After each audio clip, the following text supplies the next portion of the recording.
I don't happen again. Oh.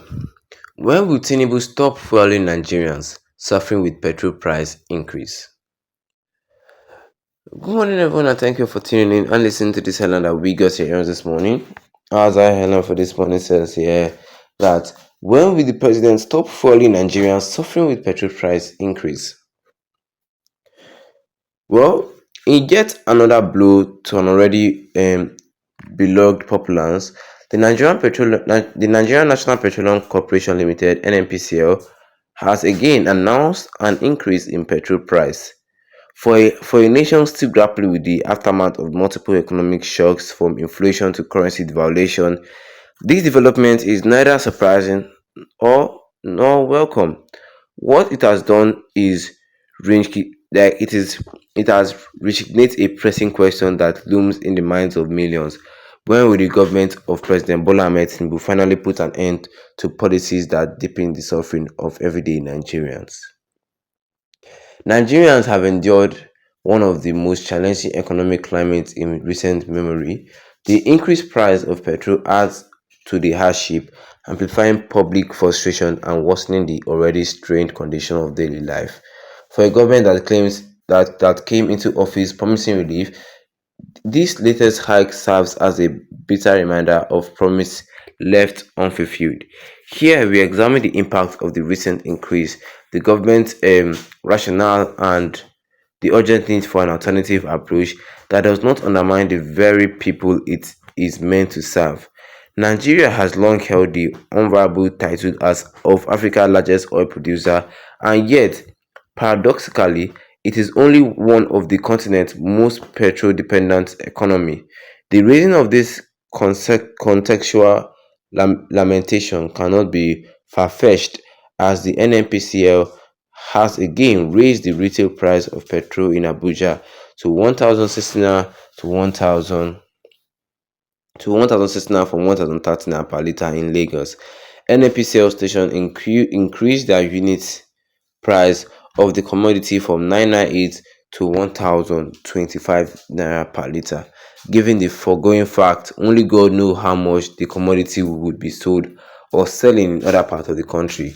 In an economy where fuel costs permeate virtually every sector, the implication of this price increase are far-reaching and for many overwhelming. The petrol price hike has spurred a cascading effect on the cost of transportation, goods and services in a country where public transport is the lifeline of millions of Nigerians.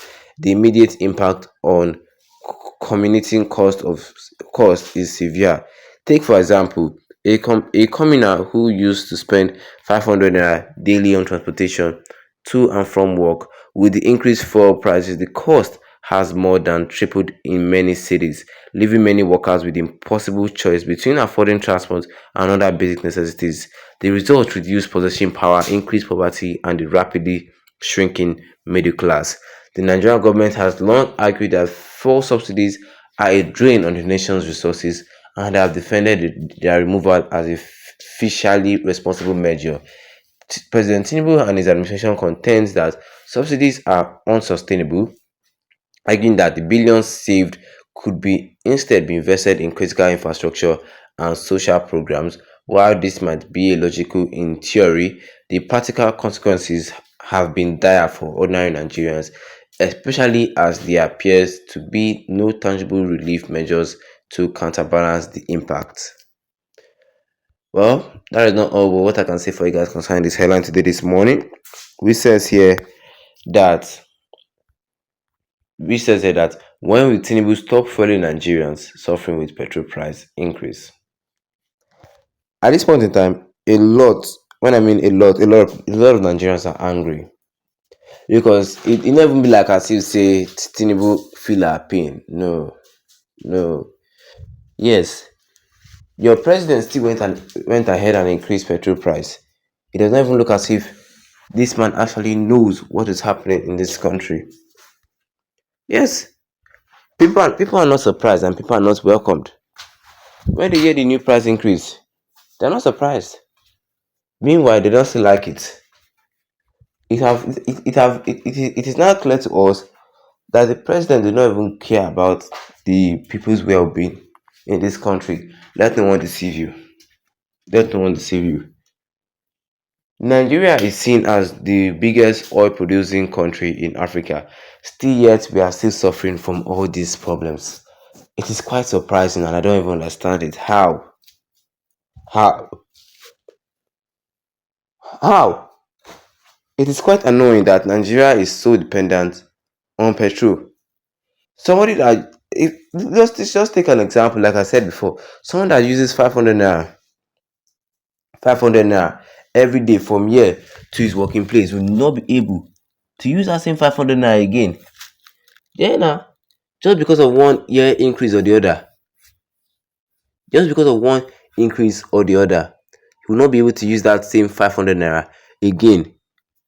He'll be forced to use more than 40% of his salary just to pay for transportation. Yes, now you will be forced whether to she make I enter transport or make I pay my student school fees. That is how the thing is already in Nigeria. That is how things are already in Nigeria. When you're using 40% of your salary just for transport, how do you want to pay your child's school fees? How do you want to do other necessities? Yes, now as a daily working man in Nigeria, as a middle class man working in a country like Nigeria, how is that possible? The country is making life hard for everybody. Everybody saying life hard, life hard. Life is not hard. It's Nigerians. It's our politicians that are making life hard for us. So, I swear to God, the thing, no, the news don't shock me.